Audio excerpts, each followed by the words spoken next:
ओम श्री परमात्मने नमः। सूत्र 23। आश्चर्य की अनंत समुद्र रूप मुझमें चित्त रूपी हवा के उठने पर शीघ्र ही विचित्र जगत रूपी तरंगे पैदा होती हैं। जनक कहते हैं, यह सृष्टि इस आत्म रूपी अनंत समुद्र में उठी हुई विचित्र तरंगे हैं, जो चित्त रूपी वायु के झोंके से उठती हैं। इसमें 3 तत्व महत्वपूर्ण हैं।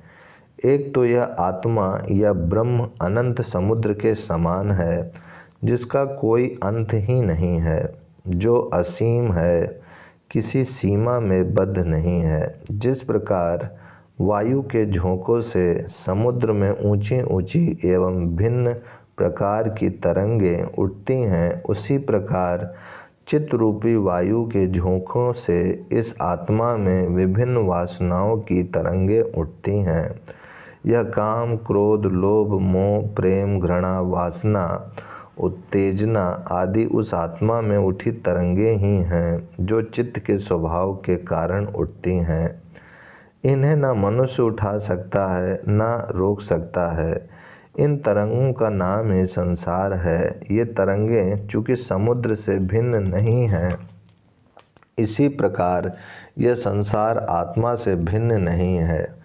चित्त हवा के समान चंचल है। इसे आत्मा रूपी संसार में तरंगे उठेंगी ही। योग इस चित्त की वृत्ति के निरोध की बात कहता है। यदि इन चित्त की वृत्तियों का निरोध हो गया तो तुम उस आत्मा को उपलब्ध हो जाओगे। चंद्रमा का बिंब समुद्र के जल में पड़ता है, किंतु लहरों के कारण तुम उसे नहीं देख पाते।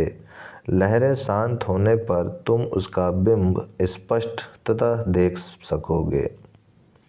सूत्र 25। अनंत महासागर रूप मुझ में चित्त रूप वायु के शांत होने पर जीव रूप व्यापारी के अभाग्य से जगत रूपी नौका नाश को प्राप्त होती है। जनक कहते हैं, आत्मा रूपी समुद्र तो शांत है, निर्मल है, क्षोभ रहित है, निर्दोष है, निर्विकार है। यदि चित्त रूपी वायु न चले तो उसमें लहरें उठेंगी ही नहीं।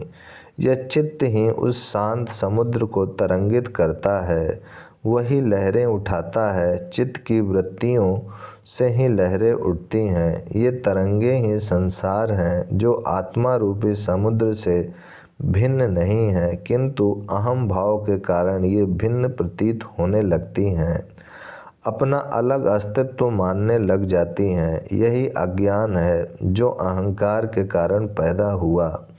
संसार को आत्मा से भिन्न मानने का यही कारण है। अपने को आत्मा से भिन्न अकेला स्वतंत्र मानने के कारण ही काम, क्रोध, लोभ, मोह आदि अनेक वृत्तियां बढ़ती ही गईं।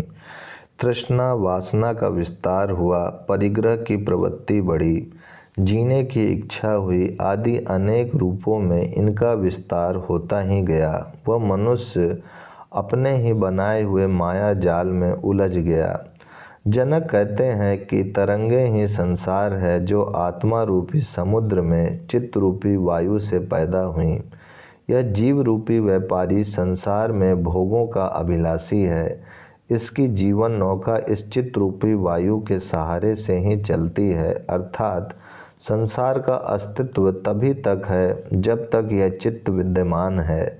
यदि यह चित्त रूपी वायु अधिक तेज हो जाती है, विषय वासनाएं, अहंकार, लोभ आदि बहुत बढ़ जाते हैं, तो संसार में अत्याचार, अनाचार, दुराचार, वैमनस्य, घृणा, हिंसा आदि इतनी बढ़ जाती है कि यह संसार रूपी नौका डूबने लगती है। किंतु यदि हवा बिल्कुल शांत हो जाती है, तो भी इन हवाओं के सहारे ही चलने वाली नाव आगे नहीं चल सकती, वह वहीं विनाश को प्राप्त हो जाती है। इसलिए चित्त रूपी वायु ही इस संसार का आधार है तथा जीव रूपी व्यापारी इसी के सहारे संसार में अपना व्यापार करता है। इस जीव रूपी व्यापारी के लिए यह सौभाग्य है कि यह वायु न अधिक तीव्र चले, झंझावात व बवंडर, आंधी तूफान भी ना आवे और ना यह हवा बिल्कुल ही शांत हो जाए कि जिससे नाव चले ही नहीं।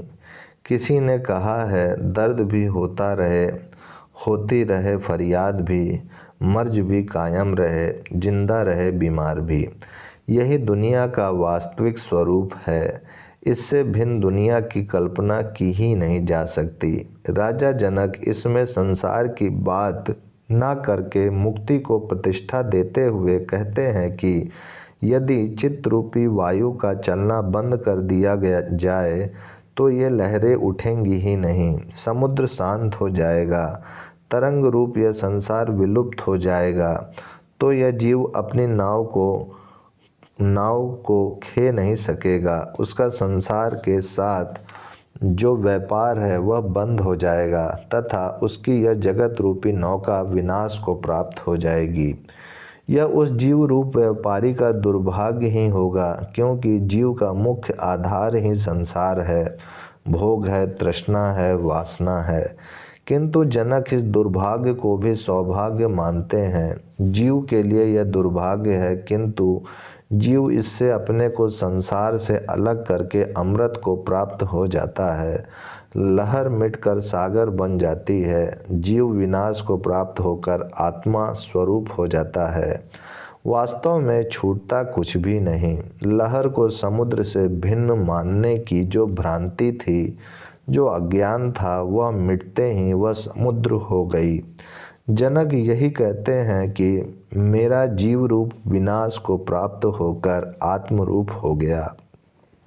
पतंजलि कहते हैं जब चित्त की वृत्तियां रुद्ध होती हैं तब जीव अपने रूप में स्थित रहता है, अन्य समयों में चित्त की वृत्तियों के समान रूप होता है।